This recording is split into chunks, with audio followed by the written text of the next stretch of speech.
All right, hey everybody, but welcome back to the channel. And remember, I post video every single day, sometimes two a day. Today we're going to be talking about what could the Frontier be? What should Nissan do to make this, to take advantage of this this newfound love for the Frontier that everybody seems to have. They want the naturally aspirated engine. They trust the Japanese reliability and quality of it.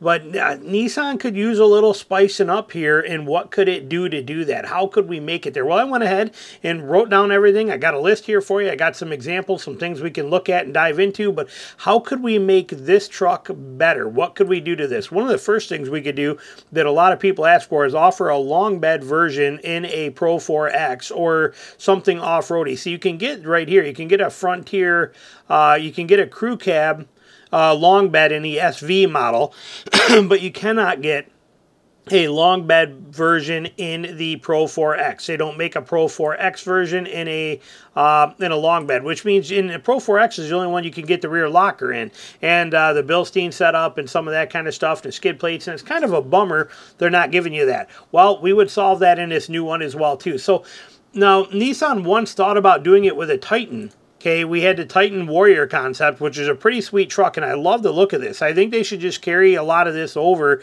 to the Frontier and actually make it. I'm not a fan of these upper lights built right in here, but this was a great-looking concept vehicle right here, and it never went anywhere. Nissan's done other Frontier concepts, which I'll show you, but then we're going to dive into what we need to have done to this vehicle, what it needs to do, and it would not be that hard to make this truck. I love those digital old-school type gauges they had in this. I love this concept. This thing was sweet on every kind of level, and it just never took off. They never went anywhere with it, which is sad because, like I said, such a sweet car or truck right here. I mean, it had potential, but they still didn't even take this far enough. It has to go farther, okay, to compete today in the world today where we have the ZR2 Bison, we have the AT4X, the AT4X AEV edition, okay, we have the Gladiator Rubicon, we got the Trail Hunter here, we also have the Raptor Ranger that's here too, we have this thing, that Raptor Ranger sitting here.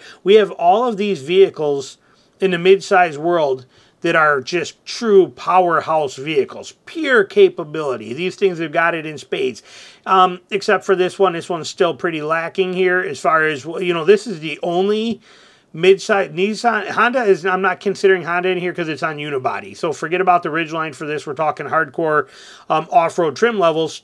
Honda doesn't have it. Honda's a great truck. But the only two vehicles that do not offer a front locker out of all mid-size trucks is the Toyota and it's the Frontier. Okay, those are the only ones here that are not offering a front locker. And go figure, they're both Japanese. They are also the only two that do not let you use your locker, or at least your rear locker, in 4 high.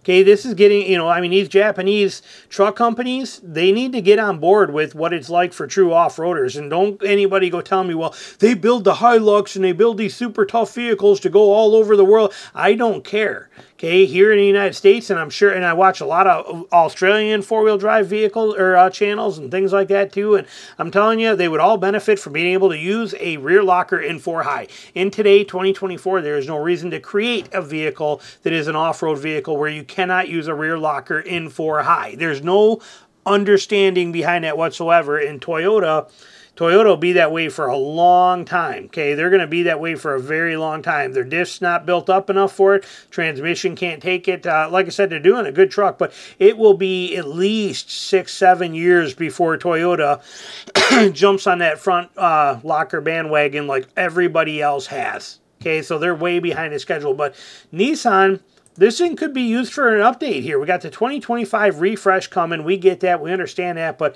look at some of the stuff they're doing, they've done already, okay? It doesn't take a lot to make this. We look at these. We'll come back to these. We're going to come back to these in some more detail here for you in a second. But let's dive in over here and take a look real quick at my list for this next trim level. What do I think Nissan should do to take this truck over the top and make it all that? Well, let's look at it first one here. First one, number one, let's do a Titan front end swap with a front locker in this. Okay, we know the Titan front end will fit on there. It's stronger, it's more beefier, it's got better CV axles, all that kind of stuff. Put the Titan front end you're discontinuing to tighten anyway. Take that front end and put it in a Nissan, so you got that built and that strength, and then put a front locker in it. It's not that complicated. This is a very easy thing to do. Many people are doing this. They call it a Titan swap.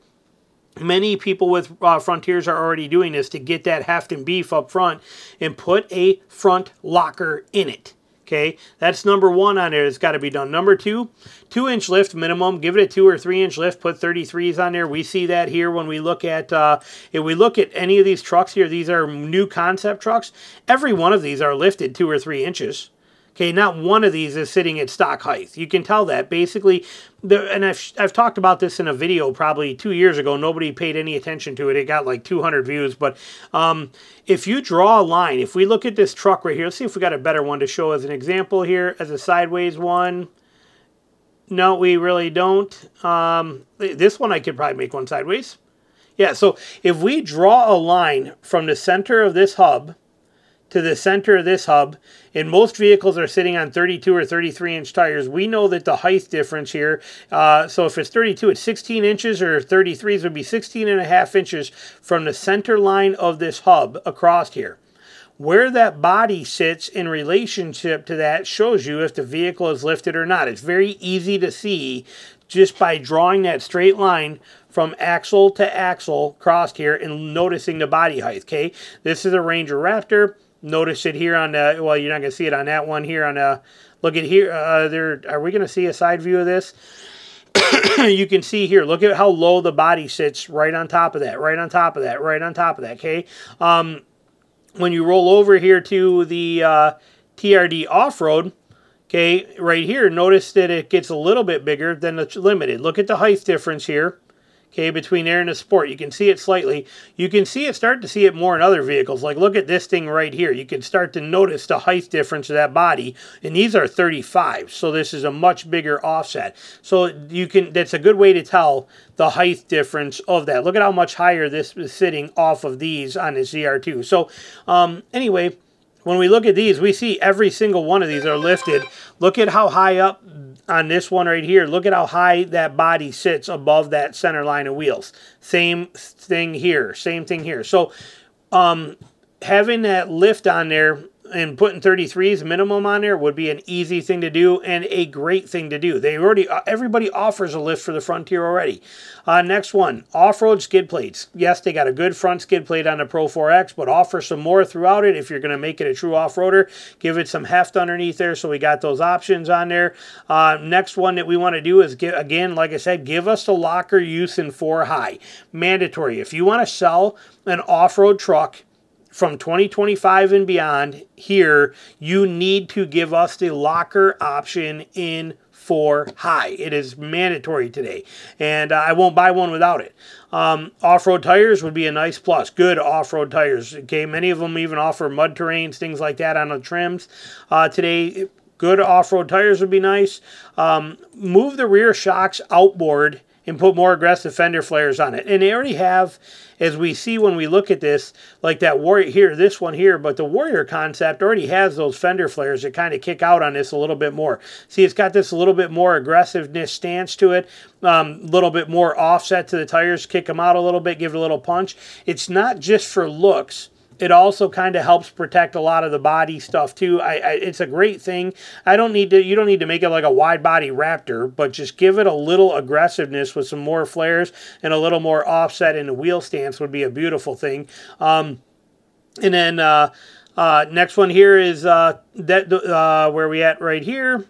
Slight wheel offset we just talked about, and then the last one here, offer it both in a short and a long bed. If you're going to lift this thing up a couple inches, put some 33s on it, you're going to gain quite a bit of ground clearance. There's no reason not to give overlanders a long bed version of this, so they got room to put in their extra gear, to put in that kind of stuff, to have that bed space in there. Plus, people just want to have a little more room in their truck anyway, so offer it in both the long bed. Some options that they could possibly think about doing too, which would be really nice, is offering the option of a sway bar disconnect if they wanted to. It's not that hard to do. Winch ready bumper would be a beautiful thing, and some rock rails on it. This would take it to the next level. How would that level look? What would that look like if we did it? Well, current ranking on this here right now, our current ranking is something like this. Okay, Gladiator, ZR2, AT4X, Raptor Ranger, Trail Hunter, Pro 4X down there at the very bottom when it comes to off-road capability. It is down there. The very at the bottom as far as any kind of punch or sass or anything that stands out hardcore about that off-road variant of this truck. If they did this, that new ranking would be similar to this. They would at least in reliability or in capability, they would blow the doors off the Trail Hunter with the front locker and that strength. It would put them right in these categories. And these ones are not in any particular order. I mean, the Gladiator definitely wins with the solid front axle in that category, but the ZR2, the AT, there's no real ranking here as far as, you know, one being better than the other, because they all have pros and cons, but you can see how that Frontier would start moving up. Right now, it's way down here at the bottom in the off-road industry and stuff like that. It would start really climbing, and that locker alone would make it just jump right past the Trail Hunter. Plus, don't forget, these are the only two naturally aspirated options for this in an off-roader, in a mid-size off-roader. That would make this thing jump even higher on many people's capabilities. To have a robust, reliable off-road vehicle with a naturally aspirated V6, and it's going to have you know, all your stuff that we're talking about here. It's going to come with front locker, a lift from the factory, off-road skid plates, ability to use a locker and 4 high off-road tires, shocks that are moved outboard for more clearance and stuff like that in there. You're going to have a little more aggressive fender flare to it, slight wheel offset, offered in a short bed and a long bed, and boom, this thing skyrockets. Okay, this Frontier shoots up, and it doesn't cost them much money. And Nissan would keep the price pretty reasonable. This would not be something that's going to be like $66,000, $68,000 like the Trail Hunter is and this kind of crap. This would be reasonably priced. Think more in line with like a ZR2. Beautiful options. I wish Nissan would do this. I hope they watch this video. I hope they make this. But they're getting a surge in sales right now. They're getting a huge bump in sales because they are naturally aspirated. They are reliable. They are Japanese made. They are doing things right. While some Japanese practices need to be stopped immediately, and that is a stupid four-wheel drive engagement being difficult and for 4 low, and they need to stop the no locker in 4 high stuff. Get rid of that stuff. Fix that immediately. Do some of these little changes that we see right here. Offer us this vehicle. It would be absolutely amazing. So please do it, Toyota. Let me know what you guys think. Would you be interested in something like this? Would you think there's things that I missed on here that need to be added to the list? Let me know down below. Thanks for watching.